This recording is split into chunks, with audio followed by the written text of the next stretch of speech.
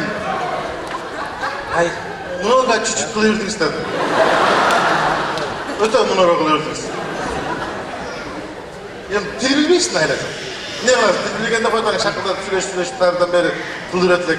Bu dil bilmegen aynen köpçe de yak bol. Şarda gelip kanan koşun ağzı bir ey o çoğun iti var ne? Orus. Onun da var bu çıkart baytmasam bana. Ana ben jaman görçülü al hiç. Ben işte gide kılgamışım prosto. Görsene men jini geri verem onu dediler. Kapkısı geldiler. Bir günü tan kamal urgam oydun iki tostam. Ba Orus ayal. Balası geçkiş bıraktı. İti darbasası açık. İt boş. Bunun da paket var. Avruttun vurul öyle. İtti gördüm. İt beni gördü. Ah dey papal degende olmuş. Vaaaa! İşte öyle darbazadan seyit girip çıktı. İtin karma da aytayın deyim. Orus. Orusça sözdü ta aytını çal gelip bana dedim abi. Ne kılarım bilmeye kaldım da. Takı çok derinde bir ün çıkarıp kalayın dedim. İt şunda gelgende bir capay ün çıktı hem. Dey. Dedim öyle. İt öyle düşünmeye kaldım. Ne diyeyim?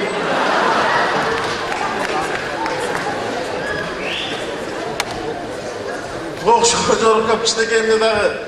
Ayında karangıda bir baltar olup göçüde oturulan korkmuş günüsleri de aytıp. Aydın her bir yerde bir falan çeşer neyse var eken adam. Ayar bir öyle karma alıp duran. Cündük işi var eken de korktu öyle değil mi? Oşunda bir üniversite doğu vatına baltar aytıp ve düşün süreçmeli bu lazım.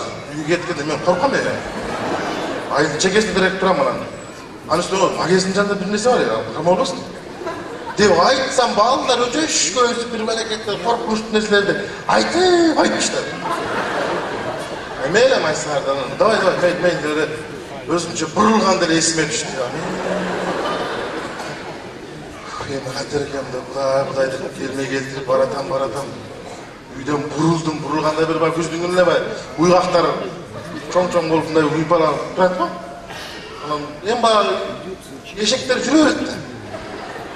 Uşunda canına gelip kalktım da ben işe ekenler bilmeyim. Bunda gelip jakın gelip durup karaya kalsam bile aaa böyle bakırdım. Uşundayla denem zırr dedi dağı. Men bakır iş kıldım ha eşekler var. Aaa dedim bile. Özümce batmayıp. Özüme geldi ertesi dursam bay eşektin oğuzuna uçuk çıkıyor.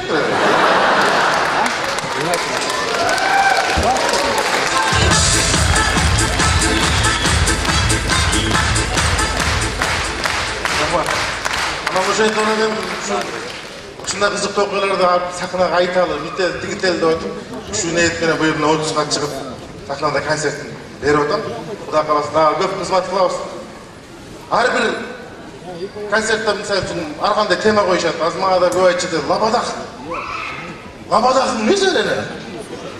Eğildiğin şunday bir jolkun tayar talap kılgan neresi de labadak kaçı? Dışılık böyle. Dışılığa cümle konser. Labadak. Vay şunda da atma ya. Başka jaktan alıp kelgen okşaysın hadi. Örastan başka da kılgan jokmун. Bul öz üstüne söz yüz elene. Misal için Ар бир доордун өзүнүн сөздөрү бар. Туурабы? Мына биз ушу көчөгө чыгып, ошо сөздү уккандан баштап, мисалы үчүн жашнакай эле бир жаш акылдуу эле бир мындай татнакай эле бир сулуу кыз баратса, жинд экен, а? Дейсиз, ал кыз жиндилик кылган жок. Бирок жинд экен дейсиз, а? Кичине убакыт өткөндөн кийин дагы бир түркөлүү сөз чыкты жаштардын арасында. Айбан экен. Айбан деген өзү адаби тил боюнча мындай өкмө кишини айтса керек экен, туурабы? Айбан экен деп коебуз. Азыр дагы бир сөз чыгып. Теке экен да. Эмне адам теке болуп калат? Анан бул кичине тилге мындай туура эмес келип калат экен да. Мындай бузуп коет экен кыргыз тилинчи. Башка жерде укса уят да. Ар бир жаныбарга теңеп эле бир буга сөз табыш керек болуп калды мындай. Эң сонун көзгө көрүнгөн бир татнакай бир кайталангыс нерсени лабадах деп коюш керек.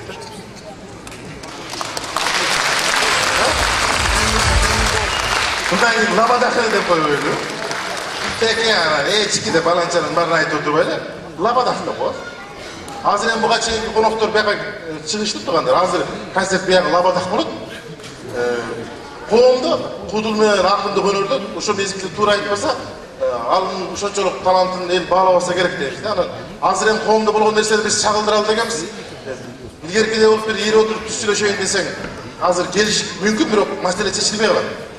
Мисалы кандай чечилиши мүмкүн? Мен сенин могу концертте бир идеяларым бар. Балдар менен сүйлөшөйүн дегем. Балдар келсеңер бияка. Келсеңер. Эч таппадым балдар. Бош болсо келсеңер. Кеңешип алайсыз.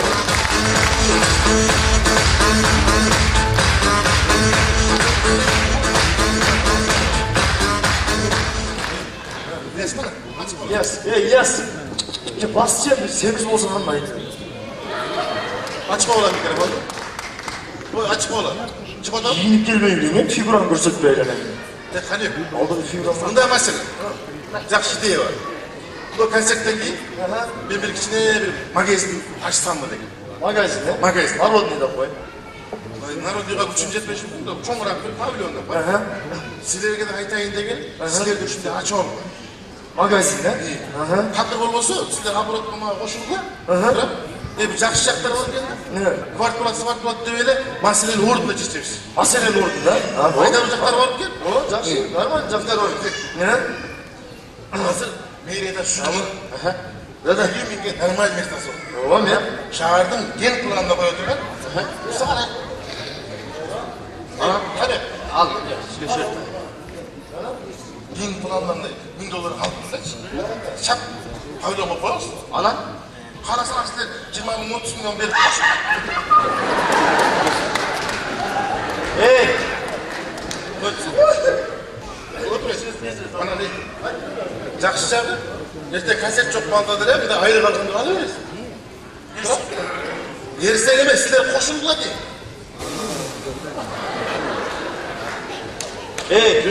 Қаны пайдалы жоқтар жақсы кет. Ұқсағар еді. Ұқсағар. Не? Нені айттым ба айтып? Оғатам айтып. Bir pavilion aldım deyip koşulmayı sağladı deyip. Oy ben bir 5 tavayın diyeceğim, koşulup bir de koşulup bir de bir... Açtım ben, lan geç var. Açtım mı? Bunu sarayım. Usak. Bunda bir faydalı ocaklar var ya. Al işte gelmezse. Abi o çaka da geldi öyle. Abi bende de var. Bundaydı mı? Sen kaçmış şu? Bana gitsene.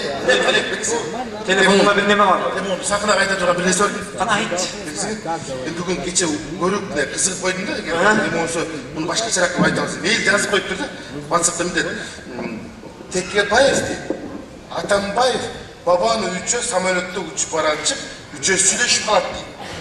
Babana aytты. Az ben Kırgızstan'a varıp $5000 taşısam, bana 500 kız razı olur dedi.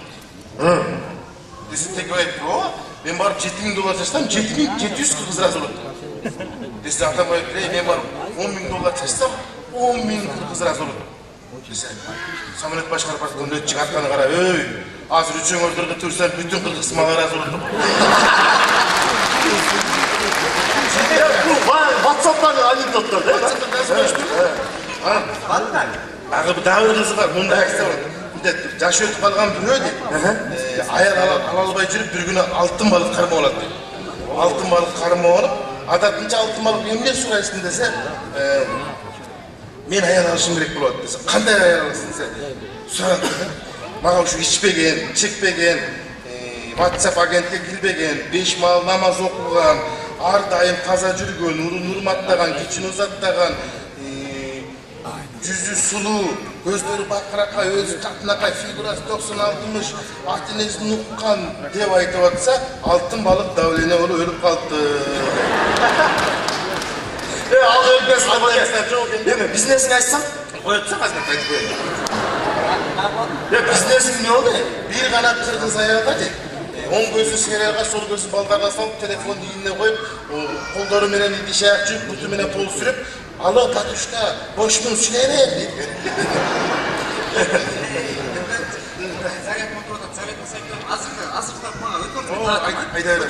Ayda öyle. Ötürür az. Canım da videolar gelmeye tam. Kande? Kande? Çağır video. Kande? Geliyor lan. Lan oğlum. Ağzayda ölçüp bağladı. Oyunca mı hayır? Anda emez. Bayağında 10 adam acınız bolu söylüp karasın dedim. Oşonu ölçüp koydu unutmayın bana. Bu işe Ya Kuday'dan da mı? Yol kalasın, türlü kalasın, Kuday biletti. Ben sana cüret türlüğe baksın. Cüret türlüğe böyle 10 adam oldu. Önce içeyim mi? Bak cürlüğündesin. Şuna nesile bırakın değil. Biznes, narod Biznesine aytqın aylanay, biznesine çağırdın olsa bizne ayt biznesine. Hayırsan bergizim mı жақсырақ çıgat gene. Aytçı, ne oldu ne? Ayt. Pavilyon deyip. Ana. Pavilyon altında bir akça koşuyor edi, sizler de koştu sana paydası tiyip tutam da. Bravo. Nege? Oy bunday paydası tiyip de erten gösteren konsertler olganda da tirikçiliğin bolu öğret, bravo. Конечно, bravo. Ayda uçaklar жақшы. Да. Alo, sen mi? Раз, koysun.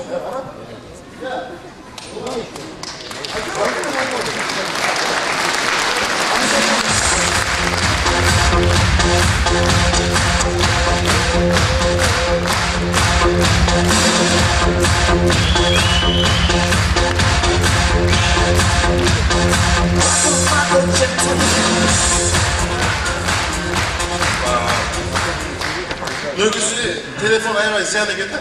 5 minütlük telefon nurdan uslan tuğanlar. Bir cumhurtka bıçaktı. 5 minütte. Biz anı ülü beni bu jaka bir telefon, bu jaka bir telefon koyu alıp жүрüyoruz. Öldü de var.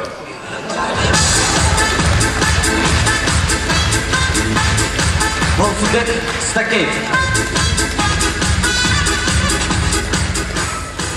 Чоң рахмат туғандар, концерт жабып атабы. Рахмат, кенді. Туғандар өзі мен аябай таңғалыш нәрселерге таңғалам да. Бирок таңғалайын десем, таңғаларлық еш нәрсе жоқ. Технологияның өніккен заманы. WhatsApp'тардан келіп отады, башқа жақтан келіп отады, бір таңғаларлық нәрсе жоқ да. Бирок мен бәрібір таңғалам. Жаңағыдай таңғалып отқан кишилер бар ғой. Ошолорду көрүп алып, эмнеге таңғалып атат деп мен ошого таңғалам. Таңғалып мындай сөздөр бар да, туғандар, кызыктай сөздөр бар да. Өзүбүз билебиз, бирок сурай беребиз да. Мисалы гастролдо жүрсө ушундай сөздөр көп кездешет. Bir gün bir жерде гастролдо жүрүп, bir тааныштар жолугуп калды. Кандайсыңар? Эмне гастролдо жүрөсүңөр деп. Как будто ал жерде биз жүн алып жүргөнбүз. Базарда кетип атсаң эле сурайт го. Базарда жүрсөң. Мына 5 сомдук пакеттин канча сом деп. 5 сомдук пакет 5 сом да. Өзү кыргыздар бир нерсени болот десек сөзсүз болот. Пикет болот экен дейбиз, пикет болуп кетет. Мына биз Кыргызстан оңолот деген сөздү мен эч жерден уган экен. Бар жогунан сурасаңыздар айтат. Кыргызстан оңолбойт деп. Кыргызстан оңолот экен. Айтып коюңуздар. Кыргызстан сөз оңолот.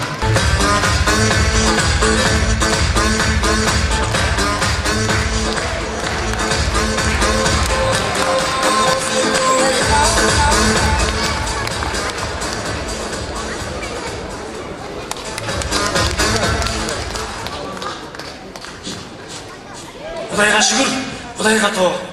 Kudayga min mertebe şükür. Жаңа эле сүннөт тойго союлуп кетейин деп асерден аман калмадымбы? Майрагандар менен.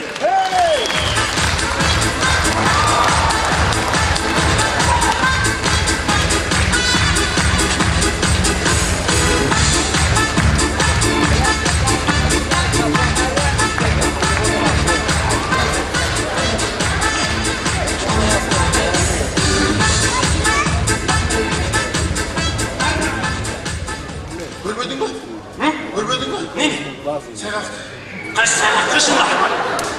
Bana niye ısıldı o da? Isıldagan жоқ. Isıldı o da. Oysa hoş görünüp boladı. Kışında 23 fevralda mekendi kolga gününde kalkmasaya. Şuraya çıkmadı. Ne direk geri getirmeye vurmadım. Toldular mı? Kalka gelsin. Kaçmadı. Aldığa gitsen göz diye. Artta kalsan söz diye. Jaylooga çıkıp semirbey, artta kalıp, ayırda kalıp, çoğur bolup, giyribey, ortada da mal arasında hep derine aygır bulbosundaki at bolup aman esen jürüyün. Bayramlar bey.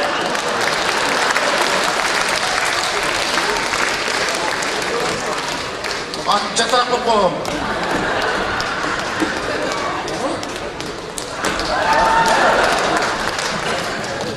Çiğreyip kalmasın mı? Ya. Çiğreyip kalmasın mı? 6 gün soğuttu da beni. Ne oldu sana? Ne oldu? Kalama çek. Kaçan kalama çek. Sen de değil. Kaçan alıttın bana mesela. Baram. Koy. Kaçan bulup toy. Toktun mu? Toktun mu? Toy mu? Toy de bana. Kudayga şuur da gele. Nege şuur deyiz? Kudayga şuur de. Nege? Sen soysan canım toylarda, restoran kafelerde soyuladın mı? Sana ne oldu? Ahmet! Çok yapmayın. Haşa! Duvar götürme. Ben restoran, kafenin varsa oğuzundan görmeyin. Tülü, Kuday tamam. Salat! Seni salatka da koş bet. Kakaç! Sen daha canadı. Kuda kalasa jas kelatıp, ölmögen kulga jas kelet degендей. Tığıtın tarayt ko. Oşonda ja iki el bakırırken tokop, tamam? Akır durmaz mı? Ağzına ne say olsun.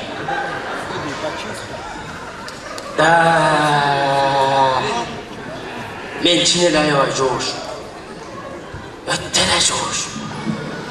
Ayragan жағына баса берем. Soyun çıkarmadan jatı verem. Ananda beni soyup alıp, ustukan kılıp, kuyruğumdu Kudagıyga, can başımdı Kudaga tartıp, kalgandar menen esepteştim. Anandagı uyga kelgen konoktordu menden surabay konok koydan joğuştu. Al konoğlar başında koydan joğuş bolat keyin çoşkaday olup kalat keyin. Uşu silerin ayыңардан жақсы жүргүлөчү. Koy деген atқа татып толбой барам болуп жүрөм го. Armanı yok.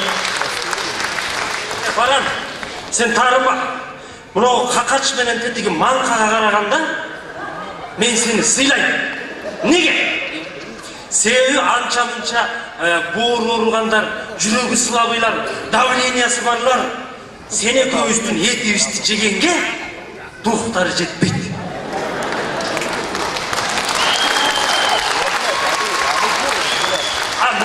Kakaç menen manka kaysı жерде желет айтып берейин бе?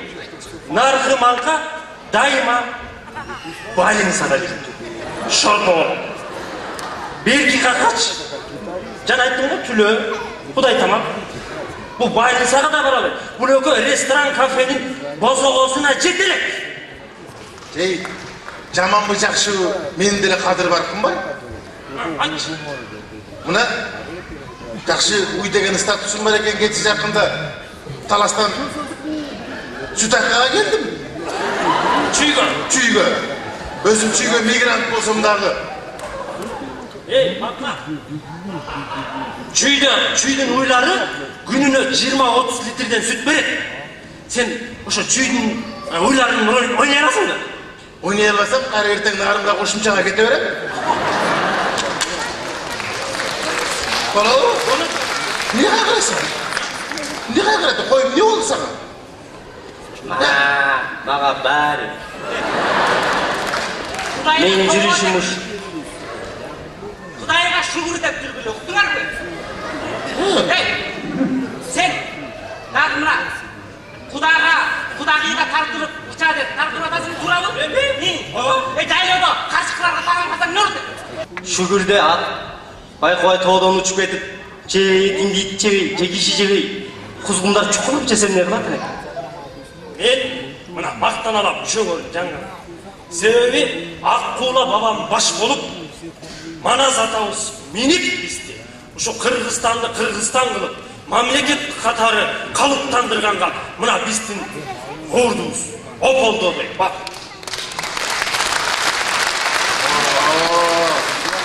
Alarda da süt içmese jürbeye kalma. Qaysı жерде сен көрдің еле министрге, депутатқа, президентке 1 литр süt sunып атқан. Sadaka қатары беріп. Учам тартылады, дайын. Тұрам? Сөйлесе бір бітек. Менікі де еттерім тартып атпайды. Базар жеттерін ұсталайларда. Менікі де жатыр. Қақаш сен етің суықта ешкім жейді. Жейді. Дирижер ешкім. Uçumda var. Oldu mu? Bu jana kempirler gelmekte yürüp gömgöndü. Ayıplar. Jana ırın ayttam. Qanday yeri var ekan? Bilmem bir ırı var, jaylo jönde deyip. Bizdin jayık. Siz onu özü üstükü. Başlat.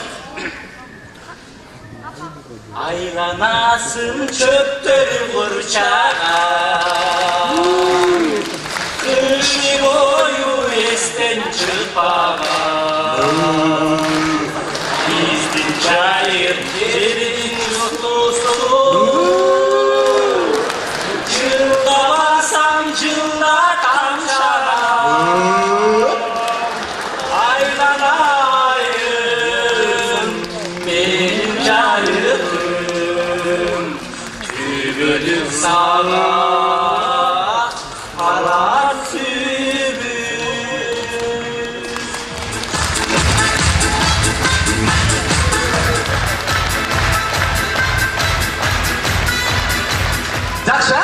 Болып тұрса болсын декілдерге барлық айтшыда сен толы болып тұрасың. Елдің көзіне сүйкімді көрініп қалдың. Танылып қалдың сен. Жеке концертің берсең болу керекті. Күйлөшіп, жеке концертін беріп жүршті. Толы болып тұрса танылып тұрады екен де жақсы екен да. Достарыменен ойнауды барлығы жақсы болды. Сойысты білесіздер, сойыс еме. Бақырып қиқырып атылы епті өлі үнінен танисыңар да аны. Сөйлегенде сен жаңағы бала емессің, Бештапандағы сойыссың әді өлі сразу үнінен танисыңар ба. Қаныбектің фамилиясы бар. Жақсы танисыздар. Мен ит билет таныбайды екен. Бірақ күзінде жеке концертін берейін деп отам мен деле. Қату даярдан жеке концертін берейін деп отам.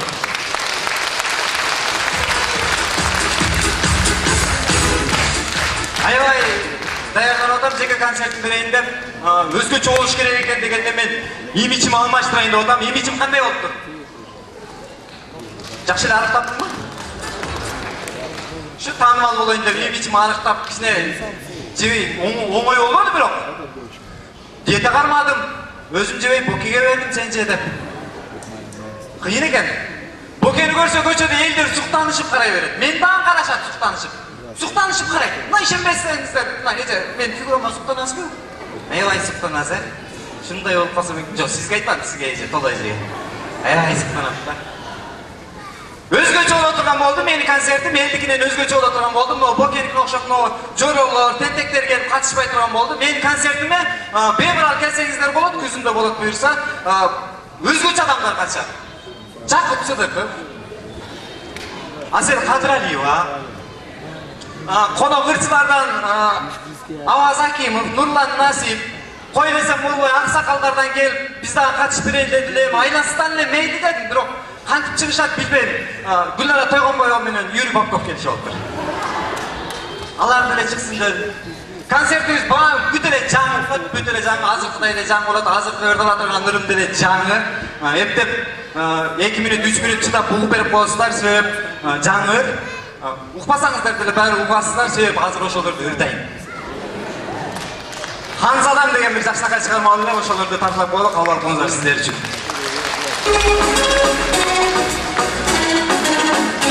Концерттеги маңайдагы кичине кол чаап фото турбайлы.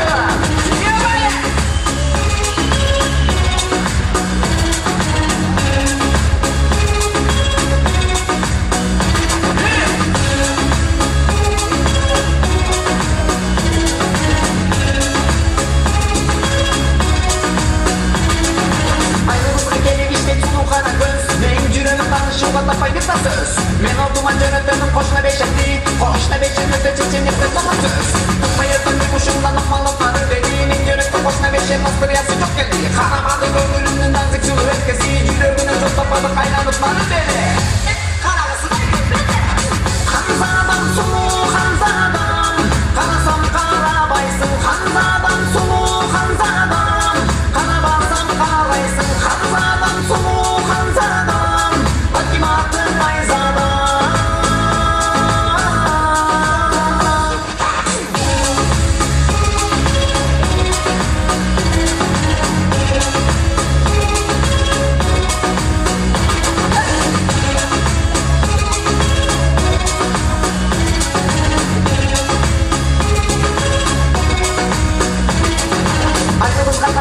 Uşak bir sözdür, kanat menen zamin ödep aykılık sözdür. Uğar zaman çetip geldi joyla yoldaşlar. Etep tanışanın dostur konuşur. Tıkmayıp tutmuşumdan akmalatları beni. Men görüp kapoşuna beşin çılmayıp gelip geldi. Göndürüp tutan önünde nazik çılır etkesin. Bay başladı gündür ödep tanışkanın etmesi. Koylar geldi. Hanzadan sulu Hanzadan. Karasam karabaysın Hanzadan sulu Hanzadan. Karabasam karabaysın Hanzadan sulu Hanzadan. Hakimatın ayzadan.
Kolçak koyunuzlar. Sizler nazarınızlarla müzikalli boyunuz başlayız. Kavul koyunuzlar sizler için.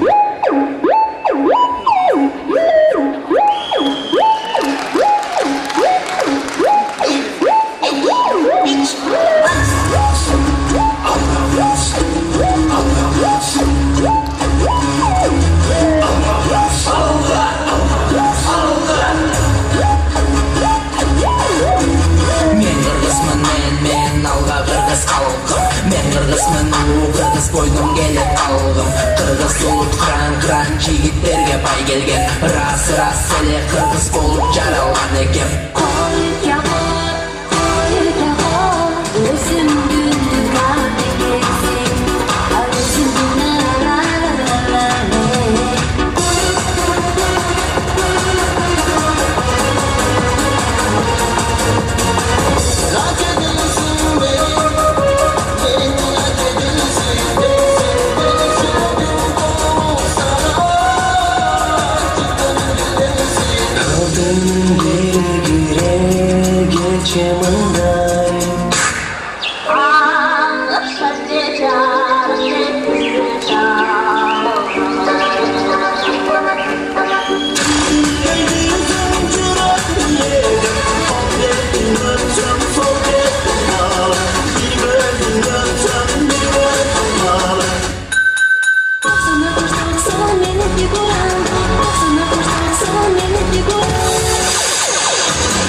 кодулары тамаша жауап.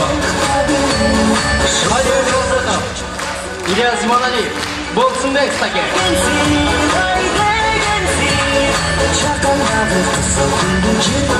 Келиңиздер, буга чейин кыргыздар жөнүндө сүйлөйт, наркы берки жөнүндө сүйлөйт.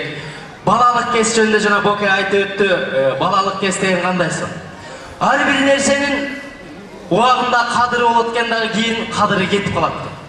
Мына телефон деген эң биринчи чыкканда кандай кадыр эле?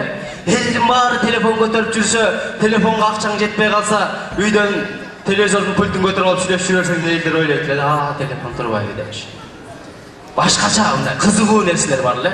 Барган сайын анын деле кадыр баркы кетип калды. Мен бала кезимде эсимде жанагы эле кадимки эле жвачка сагыз. Сагыз чайнайыш өзү проблема болчу. Ал сагыздын кадыры жок, тура чайнайсың, ыргытып бересиң.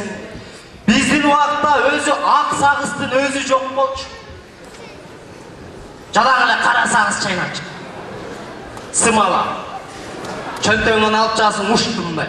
Бир такс эткизип тиштеп жууп аласың, чайнаган чайнайсың, тиштериң арасына тыгылып калат, кара болот. Жагың талып калат эле чайнап жүрөң. Кимден ким мектепке ак сагыз чайнап барган болсо, ал айфонун көтөргөн баладай эле да. Бардык ошонусун карайт. Ал ак сагызын берчи чайнап көрөйүн. Бербейт ал дагычы. Ири дүрейсиң дейт. Досуңда. Биринчи сабактан 5-чи сабакка тыгышып кошамат кылып жүрөсүң ошол ак сагызын чайнаш үчүнчү. Эшешсе кошачы анда азыр күлкүң келбесе деле деп күлөбө эртеп чайнаш керек. Анан суранасың, досум, бир күнгө эртечи. Ал убакта пау деген сагыздар бар, эсиңиздерде болсо эле, вообще ирибейт эле алчы. Өңү таанылбай калчу чайнайт эле. Бет сагызыңда баласыңдагы чайнап барсаң алдыңа нечең чыгат да. Ай, берчи чайнап көрөйүн. Жок, классташым. Ал шарт койгон.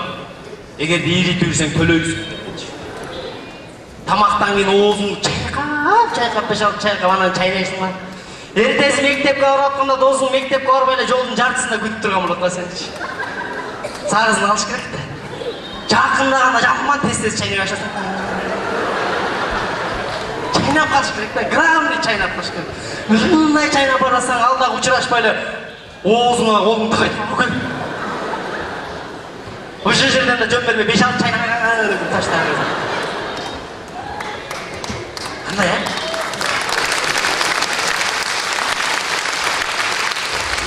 Азыр сагыздын кадыры. Жайлоодо торпок кайтарат. Торпок кайтап жүрүп ойноп атып алаксып калып, торпок уй деп кеткен болсо, ошол күнү жаман торпок жейт эле.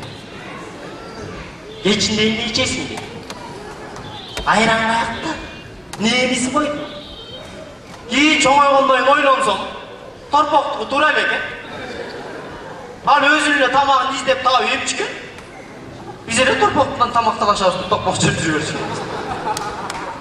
Айында чоң апалар эчки саап ичет ба? Байкайсыздарбы, Эчки аябай авторитет да чоң апалар үчүн. Эчки саап, аны да жөн саабай муштумдап жериңге бир койгондо. Байкуш эчки көтөрүлүп кайра жериңге жүрөт. Муну менен эле коюлуп атат. Көрсө, эчки менен чоң апалар договор кылат экен да. Мен сага бир чөйчөк жем берем, сен мага 1 литр сүт бересиң дейт да. Эчки давай деп жеп алып, кечинде 800 грамм сүт берип калып токмок жеп экен. Ал эми кыргыздар мындай элбиз, тигинде элбиз, мен кыргыз болбой немис болуп калганымда дейт. Өткөндө бирөө Мерседес теңеп жүрмөк экенмин десе, мен япон болуп калганда бир жерде машина чыгарып атмак экенмин дейт. Бирөө айтат, мен американец болгондо яман булатмай жүрмөк экенмин. Кыргыз болуп калганыбызга шүгүр. Негир болуп калсак эмне болот? Кара бирөө турмакта алдыңарда көйнөң эле көрүнчү. Оектери долбоюп, жанынан бирөө өтүп кете алса шылдыңдашып, алысыраак өткө болосуң деп. Индейс болуп калсак эмне болот? Нак жапай ошондо болмокпуз тура. Маймылдан банан талашып, пычактан улап кетип ызычы болуп жүрөлмөк. Кыргыз эли кыйын эл. Kırgız eli kıyın el деп айтсам эле көпчүлүк айта берет да. Кайзарыңа кыйынсың, өзүң квартирада жашап атып эле кыйынмын деп калат экенсиң да депчи. Эми квартираны эске албагандан эле ата-бабаларыбыз нары өткөн, бери өткөн кербендерге жалгыз кой болсо да союп берип, мен жөнүндө жаман сүйлөбөсүн деп, ушундай өзүн таза сактап келген. Ушу кыйындыктын өзү ушул кыйын, туурабы? Ал эми Барсбек деген атабыз болгон, Манас деген атабыз болгон, азыр деле кыйынбыз, между прочим. Дүйнөдө канча мамлекет болсо, ар кимиси башын оорутуп, мээсин чиритип, бир нерсе ойлоп табат, туурабы? Кыргыздар эчтеке таппайт. Зачем ойлойт? Биз дейбиз. Бизге чыгарып берет, колдонобуз. Нормально. Элементарный зубочистка чыгарбайбыз ба? Зачем чыгарып? Биз кыйын эл. Кытайлар чыгарат, биз отуруп алып чукуу кайып кылабыз. Жерде эле бар дыйканчылык кылсак. Зачем дыйканчылык? Кыйын элбиз. Думгандар, корейстер пияз айдайт. Кыргыздар бар отоп беребиз. Нормально жашап атабыз да.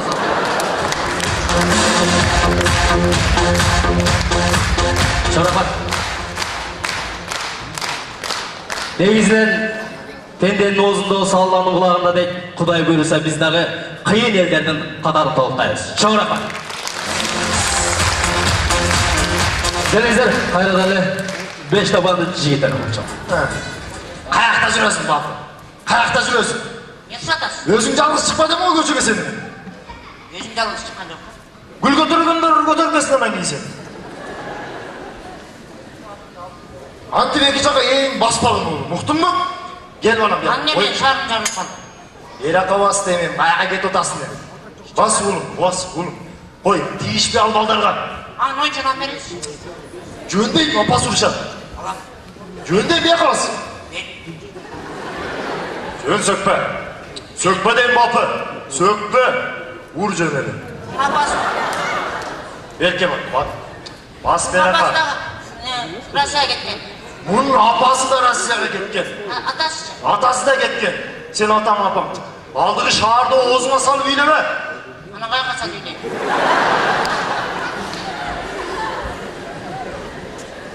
Мен шапка кимдики? Бул кыздардын шапкасын деп кийип алдым эми сени. Кайсы кыздын шапкасын алып алдың? Өзүм шапкамды тапкыр койдум, Айжамалдыкы. Айжамалдыкын кийип алдым деп. Анжеланыкы. Түзүгүрөөк кийинсең эми муну айлана элек. Бас улум Берке. Бул чекеге кел, азыр мен сага. Неме?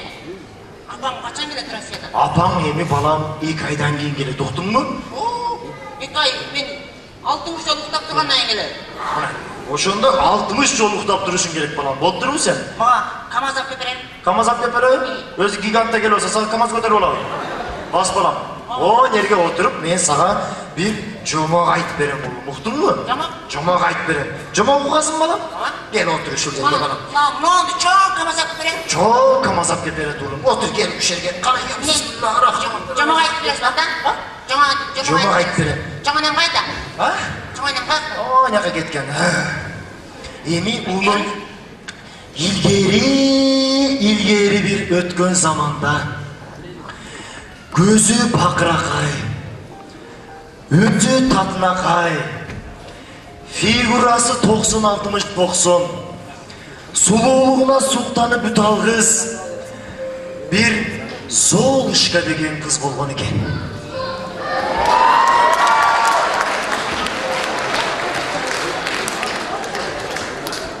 Апыл Золушка өз үйүндө өзү кызматкер болгон экен. Жубайсың поле? Аябай жуучу экен. Жатып алып жууган экен. Аябай кыйынчылыкты көрүп бойго жетиптир Золушка. Золушка орус ба? Ишиңди айтып атканда оңжонду уга бересиң, кыргыздын каякта турган эмес ага. Сачы сары экен го. Печкенин жанында жатып калыптыр, күйүп калыптыр. Ал Золушка аябай ойлончу экен. Мен деле элдерге окшоп, чоңоюп, өз бактымды табар бекем. Өзүм каалаган жигитке турмушка чыгаар бекем деп ойлонгон экен. Ошол кезде Золушкага сыйкырчы келет. Ана сага сыйкырчы.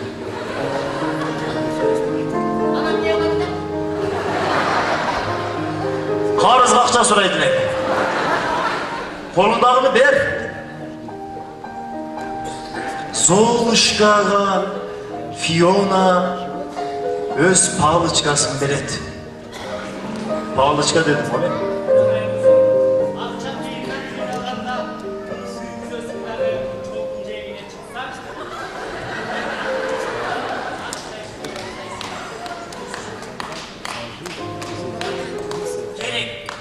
Эгерде менин жардамым керек болуп турган болсо, бассаң күйөт, кайра келип калам.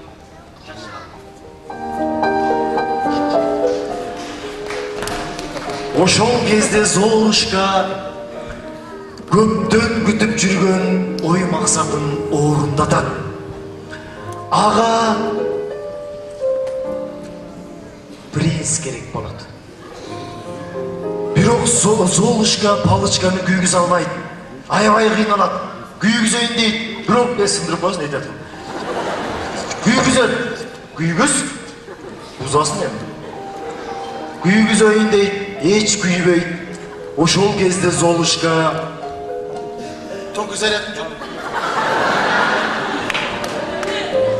кайдан жайдан палычканы ургулап, палычка күйүп калат. Ошол кезде Золушка палычканы эки жакка булгалап, өзү эңсеп жүргөн принцти чакырат.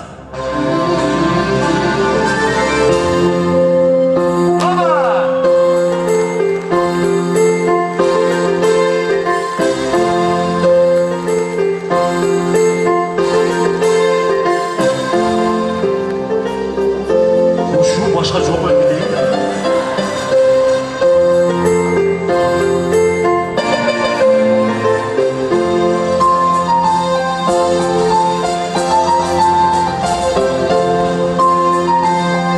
Принц менен Золушка бири-бирин колун кармашат. Акырын.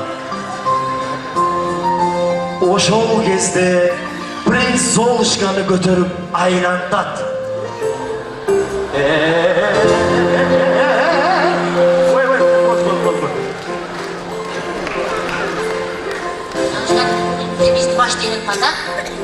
Принц эркек болгондон бушайман жейт.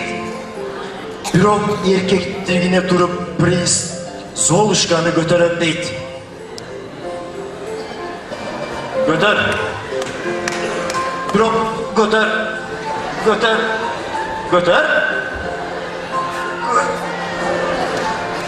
Götürmeysin mi?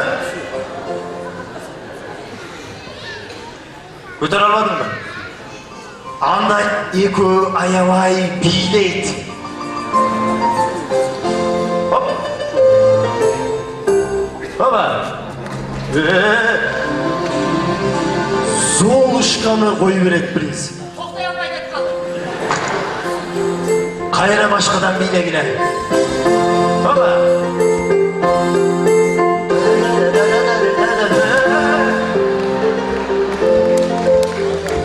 Золушка асмандан тапқан принцин жоготуп алып, элге кантип жооп берем деп, Золушка Россияга побег коет. Өлдүңбү балам, жомогум жактыбы? Жүрем балам. Золушка сулуу дедиңиз беле? Башка Золушканы бактап отур өлүмдү көрөйүн деп. Ойчоп бербейсиз? Бas алып берем анан кийин. Балдар укташ керек.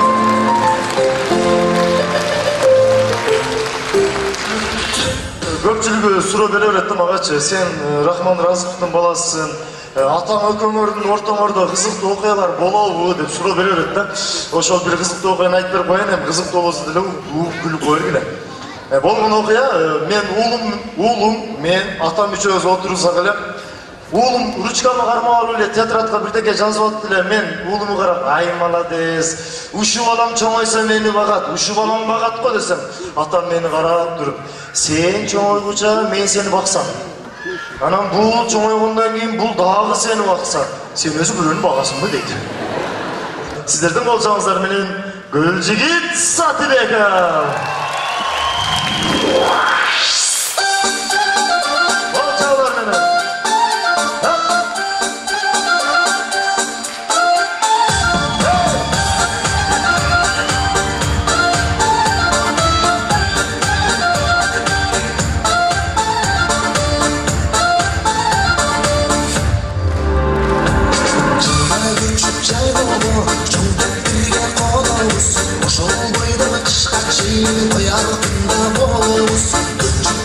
Canından bizi oldu başına aldıranma tweetini çok bekledim doğruna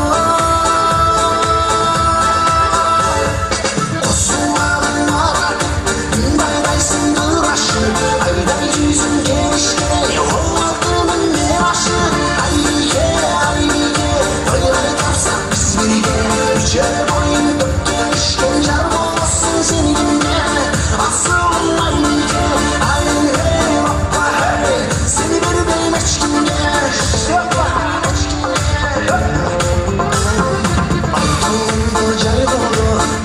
Çölde boylayız, topçilikler kızışıp diyarına toymayız Aklına bir celbini, çorbalatlı vaktinse Aydın sulu kızı bile, şaban kızı Aybike Osman'ın var bayraysın dıraşı Ayda yüzün genişle, horladığının meraşı Aybike, Aybike, oylay tarsak Üçe boyun dökken işkencer olsun seninle asıl Aybike Hayre hoppa hey seni beni benim eçkimde Oy bana geldi Yürü bana orada kalsın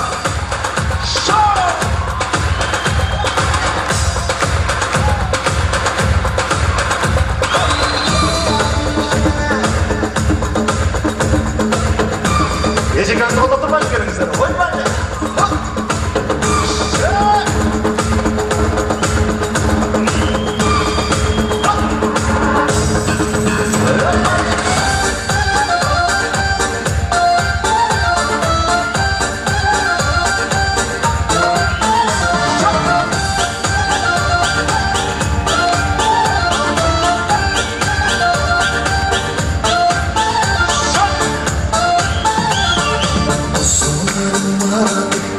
Bayraysın gıraşı, ayda yüzün genişle Horladığının meraşı Aybike, Aybike, öyle darsak biz birine Üçe boyun dökken işkencer olsun seninle asıl Aybike Hayre hoppa hey seni beni benim eşkimle Osman'ın var bayraysın gıraşı ayda yüzün genişle Horladığının meraşı Aybike Üçe boyun dökken işkencer olsun seninle asıl Aybike Hayre hoppa hey seni beni benim eçkimde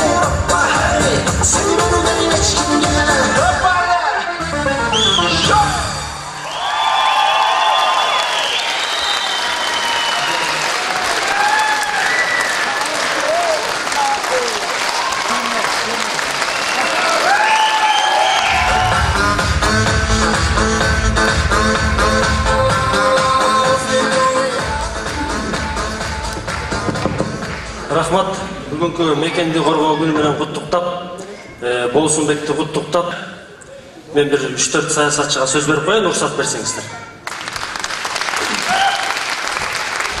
Қыздың 40 шашылу деп Роза Исақовнаға сөз беріп қояйын. Біз уақытылы өкімет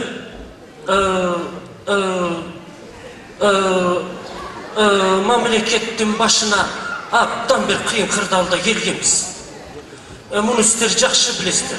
Бирок ошол кыйын кырдаалга карабай мен аял башым менен башында туруп 1,5 жыл аз убакыттын ичинде мамлекетке жетиштүү деңгээлде стабилдүүлүктү орноттум. Капиталасттык катары мактанып коеюн деп кол чаап койгула.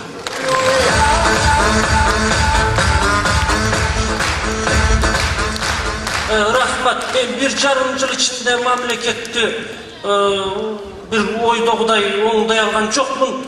Бирок Болсунбек мына жаңы жылдын алдында өткөн жылы жаңы үйлөнгөн. Эгер Кудай Таала кыз берсе, кыздуу болуп калса, мени жолдоп 1,5 жыл эмес 5 жылга президент болсун кыз. Рахмат.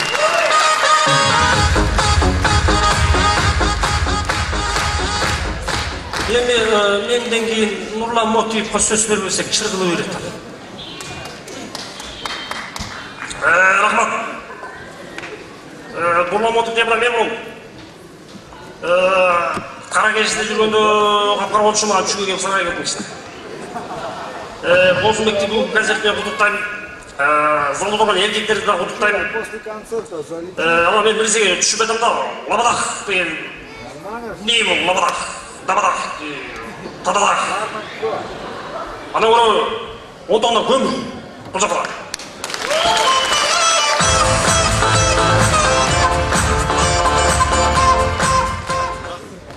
Эми мындай да. Кудай буйруса Кыргызстан оңолот. Оңолот. Мага ишенип койгула алтындарым. Айланайындар. Айланайын күчүктөр менен. Кудай буйруса Кыргызстан оңолот. Коррупционерлердин колун балта менен чабабыз, керек болсо болгарка менен кесебиз. Мага ишенгиле. Ata megenim, adak tujerim, kulunlarga seni ırgat gelelim. Megenim benim, kımatın jerim, Şu, чегаранын боюнда кышы жайып турабыз. Анан кулак деген нерсе жаман экен, нары өтсөң бери өтсөң деле угуу берет десиң анан. Жөнүнө кетип калбай, нары өтүп бери өтүп отуруп сүйлөнөт экенсиң эле. Кыргыз армиясына ишеничте эле кереги жок. Булар бизди коргой албайт. Буга чейин ким коргоп келип атасыздар? Биз коргоп келип атабыз. Ушу силерди кыйналып калбасын, нары бери өткөндө адашып кетпесин деп Өзбекстандын солдаттарын айтып зым тостуруп койдук го. Ошак адашып өтүп кетпесин деп өздөрүнүн чөнтөгүнөн расход кетирип Өзбекстанга аңгастырып койдук го. Дагы кантип коргош керек? Бияктан айттык, казак туугандарга айттык, бизде кичине шапчок болуп атат, бирок өзүңөр тозуп алгыла калаган жериңерде. Давай тоскула, биздикилер адашып кирип кетпесиңер жака деп тостуруп бардыгын кылып атабыз. Анан көрбөгөндөн кийин жөн эле сүйлөй бербей эле деп. Балдарыңар чоңойгондон кийин мында шаардык балдарды армияга алып келсең өздөрү узун болгон менен ичке сөздүрөм. Мен күнөөлүү эмесмин да андай болуп. Жак айта, разяка.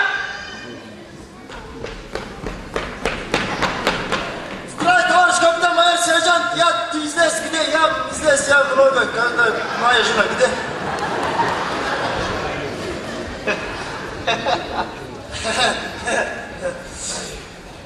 Бу солдат мен жаңы армияга келгенде дембил болчу.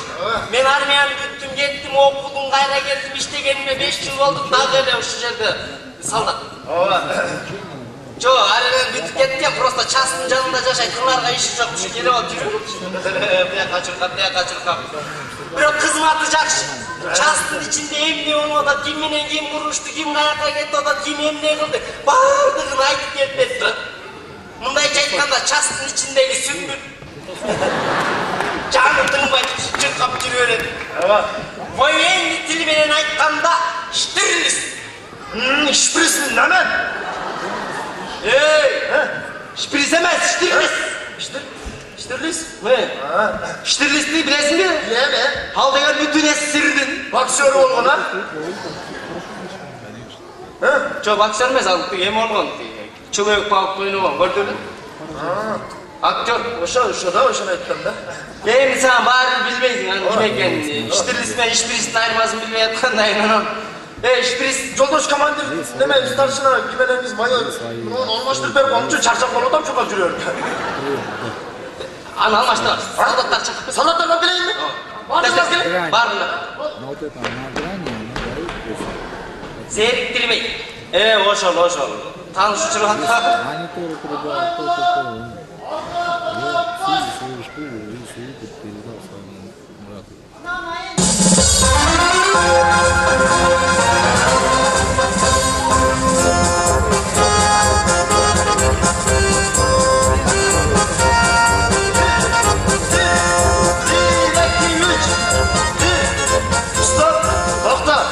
Berak ölsem sen, berakın ölsem canbaş kalın arkasında.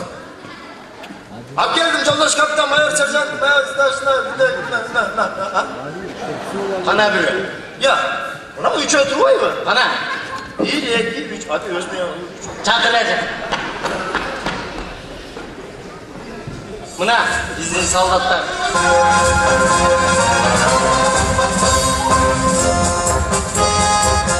Buna ap geldim. Ap geldi de geldim. Sırla! Tüzün! Stake! İmam Ali! Razıkı! Özel! Abakir! Эми мындай жигиттер. Мына армиянын составын көрүп атасыңар. Өткөндө Стакеевди постко коюп койсом айтсыңар. Бул бизди коргобойт. Бул тамак жеп эле отурат. Бул даже террорист кирип келсе кубалай албайт. Кубаламак турган террористтер көбөйүп келсе кача албайт. Качкандын эмне кереги бар? Качпаш керек. Ал эми Иман Алиевди постко койсом айтсыңар. Кыргыз армиясын бага албай калып. Биздин постта солдат эмес бир эле арбак турат деп айтсыңар. Жөн эле сүйлөй бересиң. Анан жакта Абакировду коюп койсом айтсыңар. Өзүнүн автоматы чоң экен. Бул, по-моему, мунуку автомат эмес, бул кайырма. Балык салгана келген солдат окшойт. Билбегенден сүйлөбөй белем. Мына мисалы үчүн түшүндүрүп берчи Алакер. Алдыгы эмне?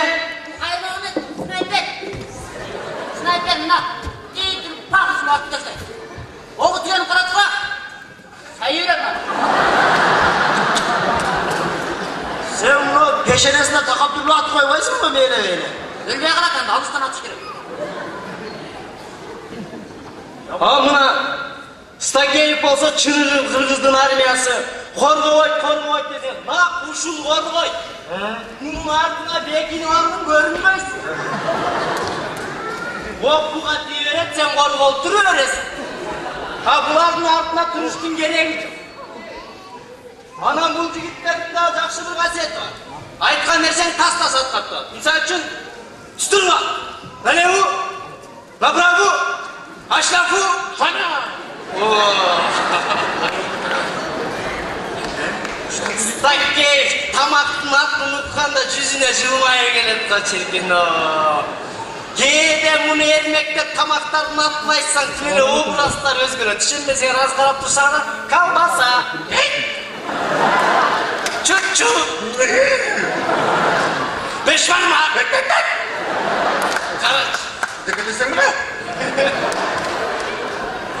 Анан дагы буларга тамактардын аты менен кличка коюп койгон. Стакеев бешбармак. Иманалиев кукси.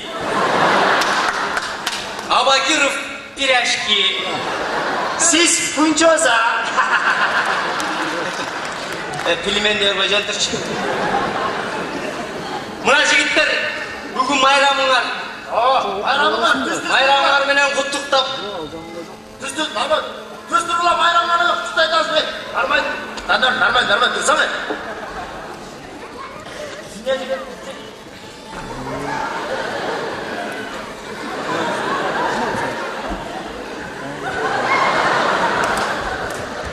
Tamamını böyle getiriyoruz o zaman. Kıstın nerede? Özümce.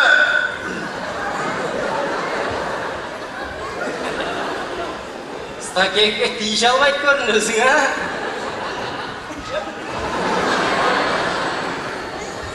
Мына жигиттер,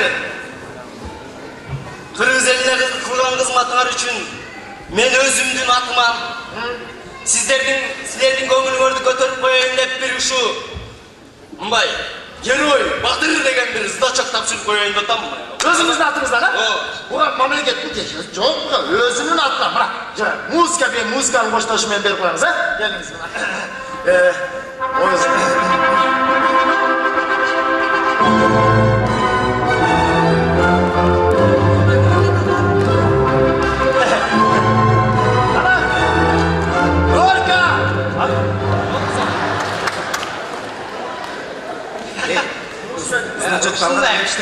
Музыканы ошондой коесуң.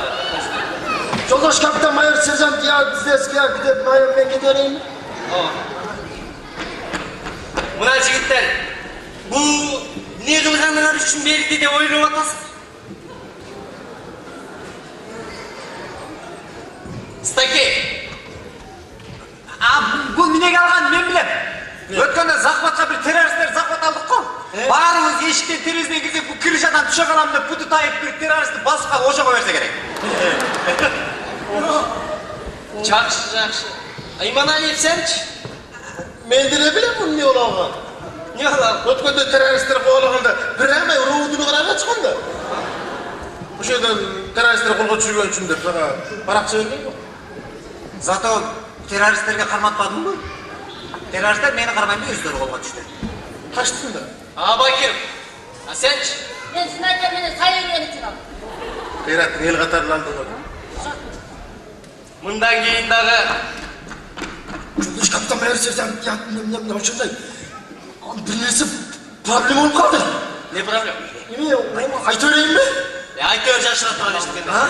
О алдыгыларга берген медал бар го, орус базардан алмадык беле ошо. Орус базарда айтпайды, калганын айт. Эмне болупту? Бул медал буларга болбойт экен. Неге болбойт? Бул Батыр эненики экен.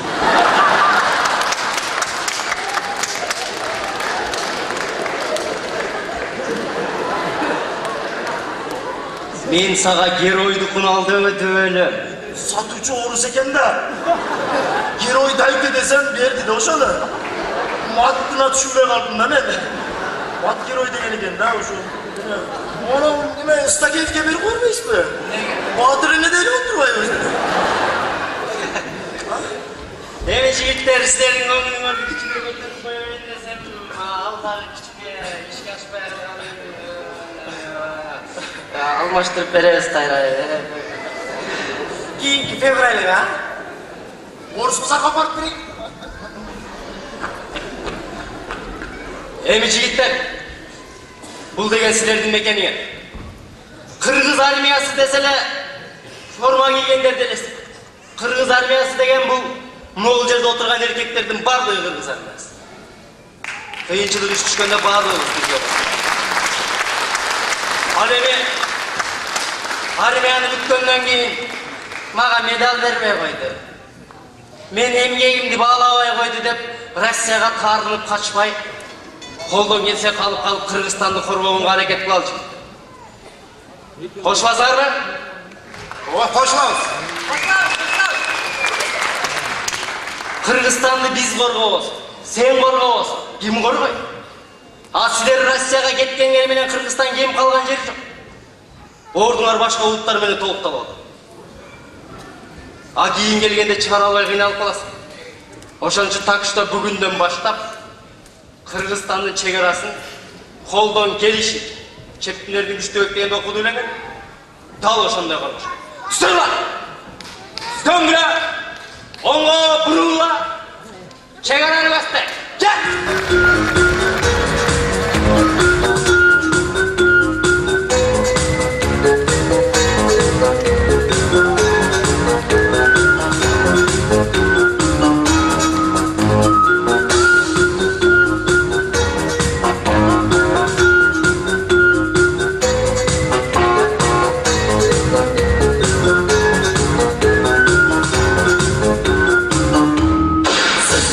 Bakkanlarga tazim kılamız, ümit tutup koygun sözün kündü uğalız.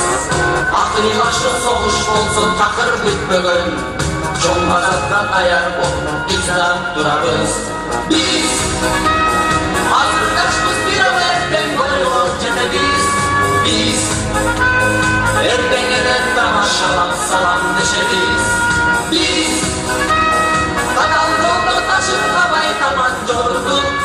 sizlerni baskan yoldan ötemiz. Biz sizlerni baskan yoldan ötemiz.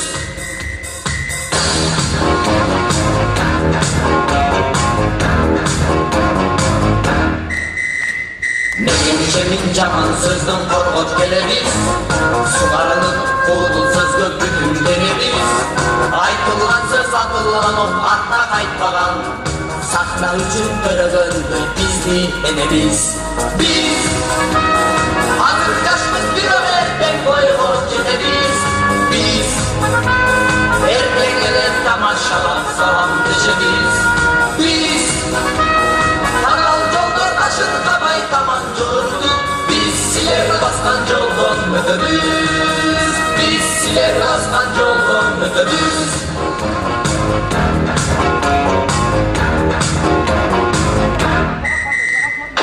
Aralaştın çömrek düzsün Abdullah Rahman. Jambulaka sizge Kuday elbet bir çaştan. Söz gelgende aytılbasa söz atası. Karlılar kanamesi düşkülü attan. Biz sintan sizlerlerin dair küçüremiz. Biz al cephesin hazırınca жақşı bilemiz. Biz otur taştı bildirmezden koldu kapanıp. Biz oldu eken kızıp cüremiz. Biz oldu eken kızıp cüremiz.